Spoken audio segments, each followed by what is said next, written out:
Hello, good afternoon, and thank you very much for joining us on the program Woman to Woman. I'm adorable Adesuwa Usa Uwagie. Every woman is got a need. In fact, everybody is got a need, and everybody's got where pinches or itches them.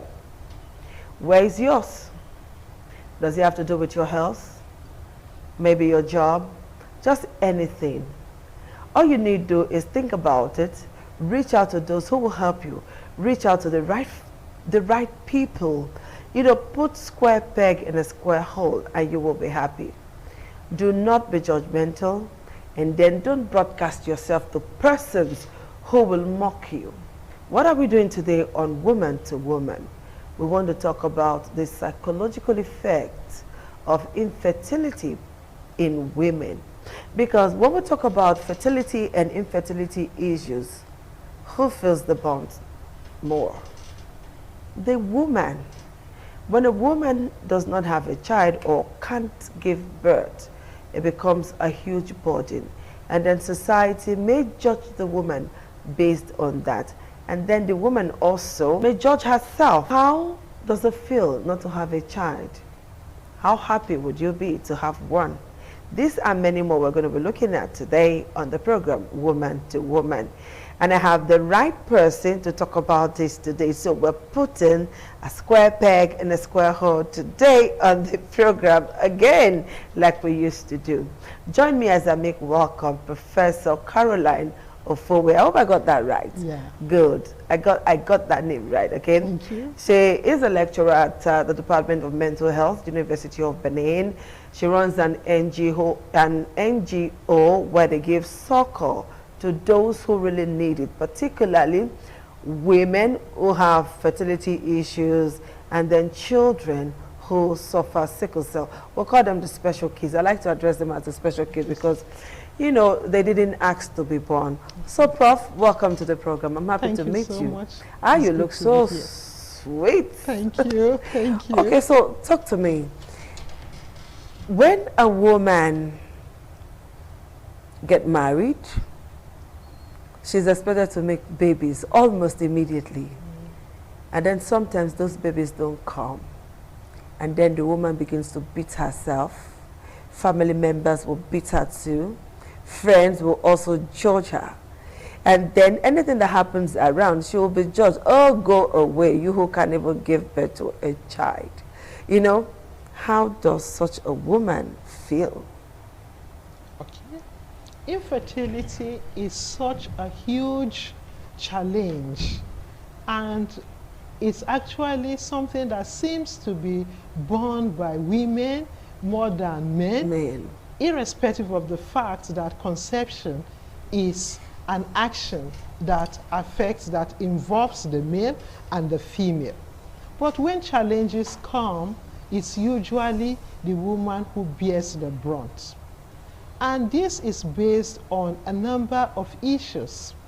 Societal pressure that brings about stigmatization, ignorance, not being daring, playing the victim, a number of issues. Economic issues could also make the issues of infertility challenging and daunting. We'll just focus on the psychological issues today. Infertility is a state where a woman fails to achieve spontaneous conception after 12 months of unprotected sexual intercourse with her spouse. When this happens, it is referred to as a situation of infertility. And infertility could be primary or secondary. Primary when no issue has ever come on between the couple, and secondary if there was one, life or otherwise. But the couple had achieved a pregnancy in the past. Irrespective of what status it takes, primary or secondary, infertility brings a lot of psychological impact on the woman particularly. Very often when you go to weddings, you almost hear, in 9 months' time, we expect to see the baby. And you know, that is supple pressure. And somehow, after 3 months, everybody looks at the lady's stomach more than her face even.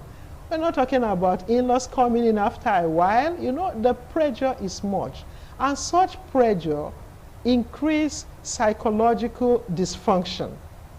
Our studies have shown that women who are undergoing infertility issues are often very, very depressed.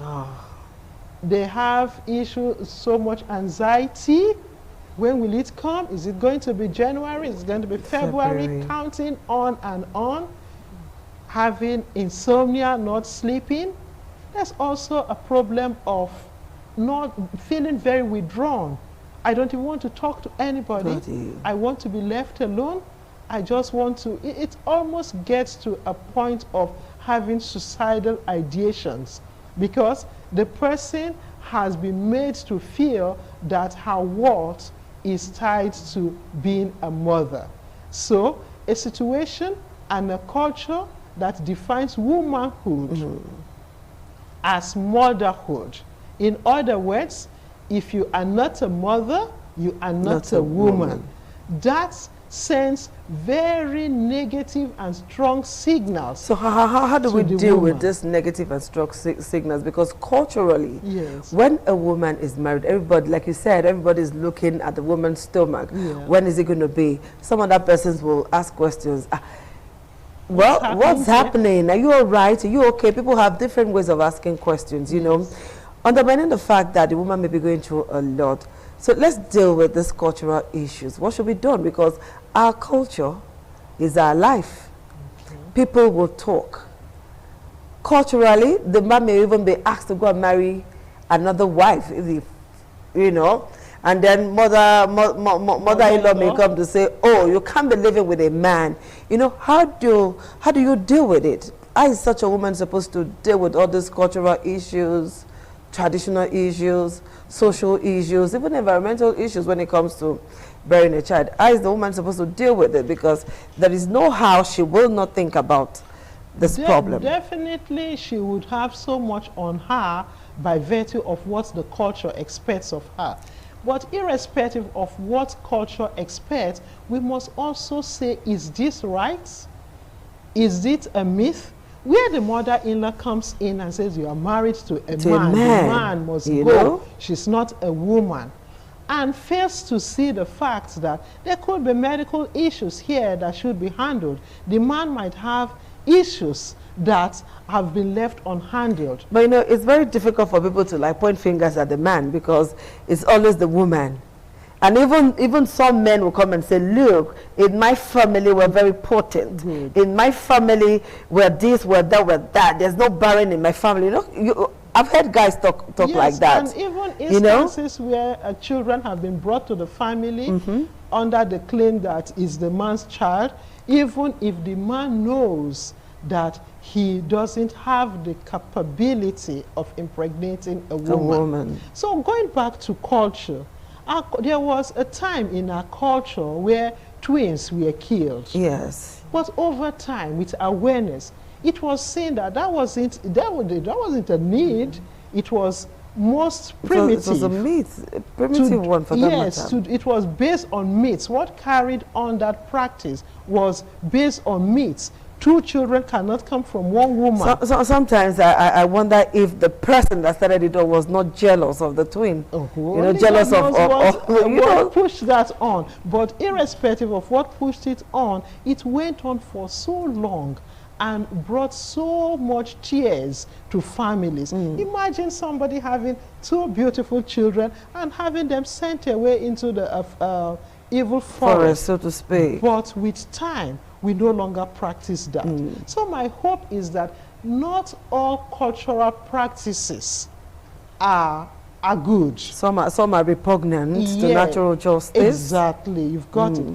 And therefore, we must make effort to move away from cultures that hurt and cultures that also show that this particular narrative, this discussion, this conversation is born on ignorance. If more people knew that conception is not just a thing about the woman, then we might be led to look at the men more. Men too. And the men would also not just, you know, move on as if nothing is happening. It's the woman. Don't worry, I'll take another wife. I'll take another wife. I won't make myself available for any medical investigation. If that goes on and it is fanned by culture, then we are in the wrong place. Yes. The idea of culture is to bring about the styles of living of a group of persons to perpetuate that which is good. But as we move on, technologically, we are advancing in different ways. If we realize that certain cultural issues, certain cultural values need to be changed, we must change them. Okay, let's look at dealing with the psychological issue itself.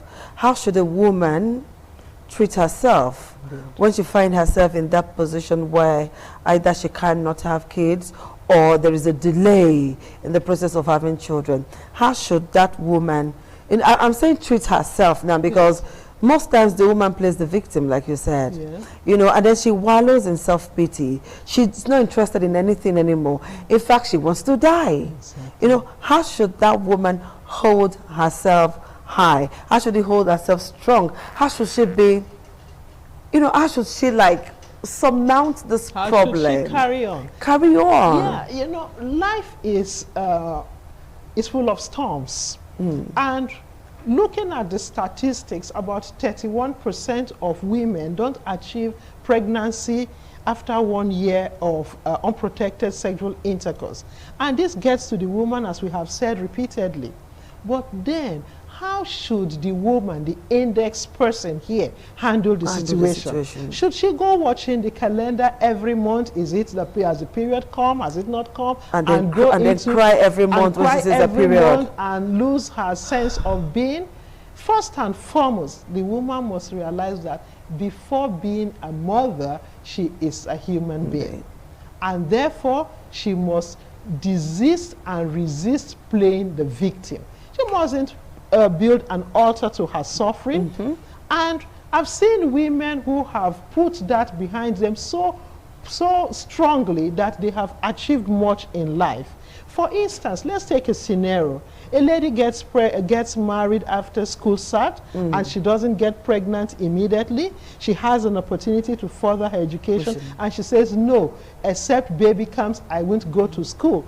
And if she does that, how will she get herself empowered? And if she's not empowered, how will she also have the means to access help if she needs to? Because knowledge is power, we say. So if she's empowered, she gets more knowledgeable, she will do more for herself. But then, beyond empowerment, the woman must also have a confidence about who she is and what she can do. Motherhood is not the only thing that defines a woman. A woman can be well educated. She could have so much impact on children that she has not even born. She could do so much around her. That is impactful and that is positive. Another thing I realize with women who are in such situations, they find themselves in circumstances, situations that they shouldn't be. There's nothing wrong with being spiritual, but the church is not a medical center. And very often, persons go to prophets, we fit everything, particularly women. Yes. We fit everything. And the issue could just be something as little as an infection that was left untreated, and if she went to the right place, she would get help. But if she doesn't get to the right place and she stays with diviners who don't know anything about what she's going through, about the medical cause of such a situation, definitely nothing good would come out of such perpetual residence in prayer houses and on and on. So women must resist from being in the wrong place and go to where help can be sought. Okay, so what are the remedies for this woman? What are the available remedies? What are the things the woman can do? Importantly and primarily, a woman who has not achieved pregnancy after 1 year should visit a medical center. There are several see an expert. It's not so much as visiting any clinic anywhere. You can come to a reputable clinic, a hospital, UBTH there for us, and from there you would get a referral to the appropriate expert that would handle such situations. Okay. That is the place to start. Okay. So, what if the woman gets to the hospital and she gets a bad news, like, sorry, you just cannot have a child? Good. Some women may just do something stupid. Yes. I think doing anything other than moving on in a situation like that is actually stupid. Because, as I've said repeatedly on this program, a woman is not defined by motherhood. Motherhood is beautiful. But it will be difficult to erase that from the head of most women. That motherhood does not define who you are. Because it's like a woman who wants, it's like a young lady who is aspiring to get married only because she wants to pour her problems on the man. Okay. She wants to hang a cloak of problem on the man's shoulders. Yeah. There are women like that. Oh, I want to get married so that this man will take care of all my needs in this life. There are also women like that who feels that, look, if you're not a mother, you're nothing. Okay. Okay. You know, there are women like that. There are so many of them like that. I've seen women who have moved on, who are doing excellently well, child or no child. In fact, they take care of children better than the biological mothers. But now how, you know, this kind of a woman that has just resigned herself to if I'm not a mother, I'm nothing. Okay. Please talk to this woman. Yes, that requires what we would call cognitive reengineering, using a psychological term now. But bringing it down to a level, a form of rethinking about the situation. Often situations aren't as bad as we make them.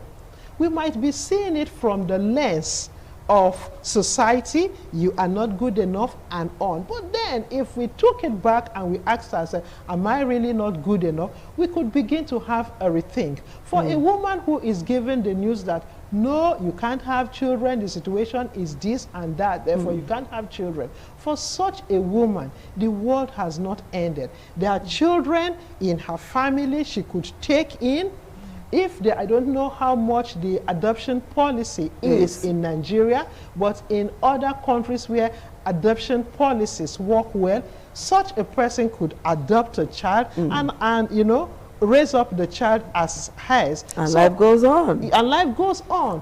Staying on a point where, oh, if I don't have a child by myself, then I am not good enough, is regressive, and it would not make any person move forward. So the way forward is to think of other options. If option A doesn't work, okay, you do B, quite a number of things with RRR. You're going to tell me what that means in a moment. You do quite a number of things with women and of course children. And I know that some persons watching this program right now would like to know more about this professor who is talking about women so beautifully like this. Okay. So tell me more, because I've heard stories about your exploits, about the good things you're doing for women and for children who are sickle cell sufferers and all of that. Tell us more.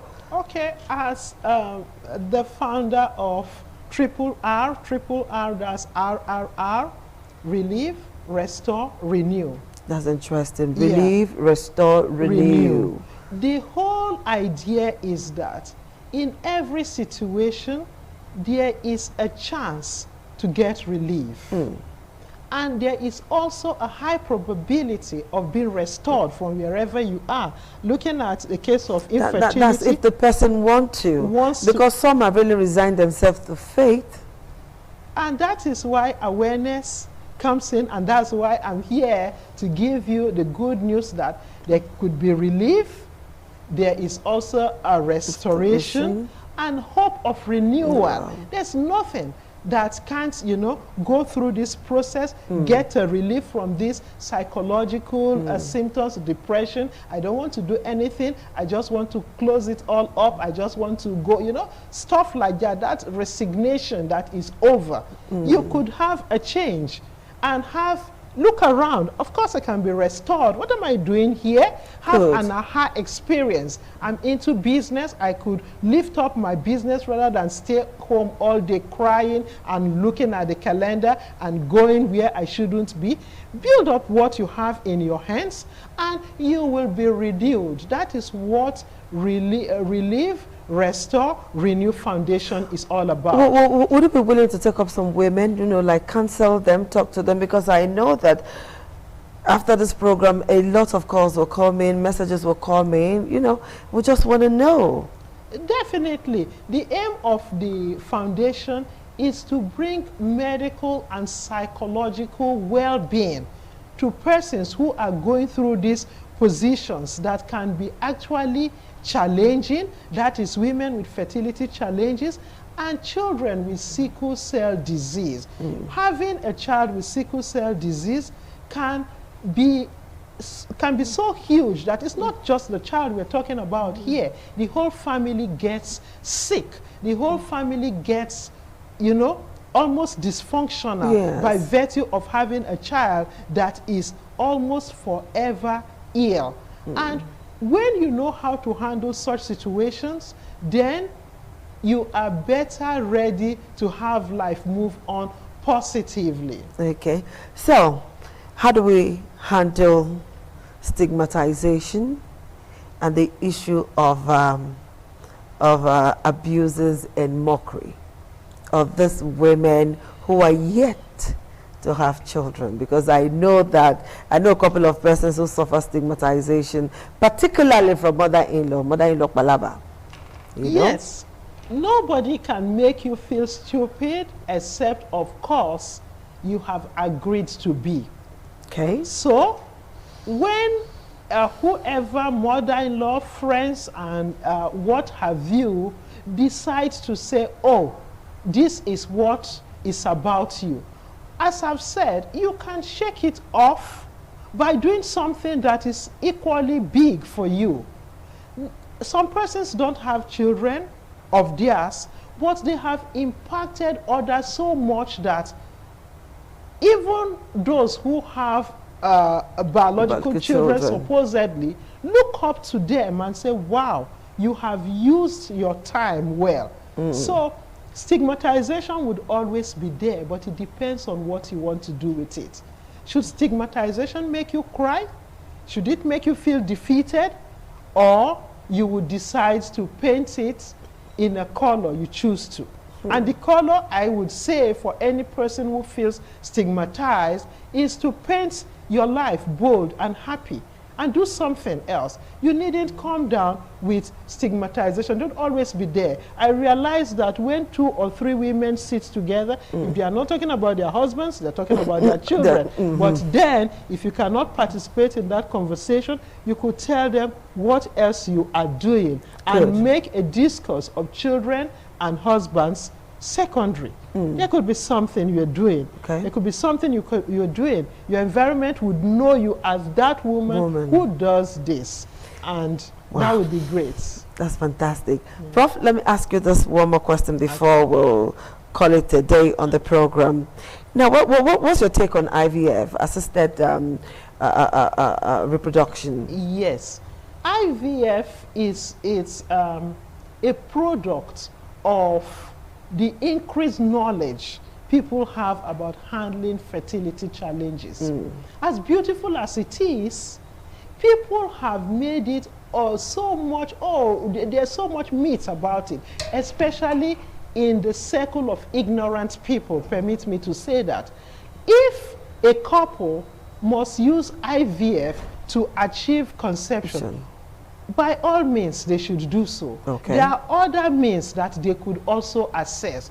But a situation where people say, oh, IVF, oh, it's not the real child, oh, that is apparent ignorance. Okay. And if people can assess IVF, for goodness sake, they should go for it. Thank you very much, Prof. You just made my day. All right, ladies out there, you heard everything Professor talked about today on the program Woman to Woman. But eventually, you do not have a child, or you got that very bad news that you will not be able to make a baby. For goodness sake, that should not define who you are as a woman. Get a life. Live above that. Make an impact in your society. Do something wonderful. Write your name in the sands of time. And I'm sure even the heavens will be happy with you. Thank you very much for being part of the show today, Prof. Time with you. Thank you. Thank you. All right, guys. We'll see you again next week.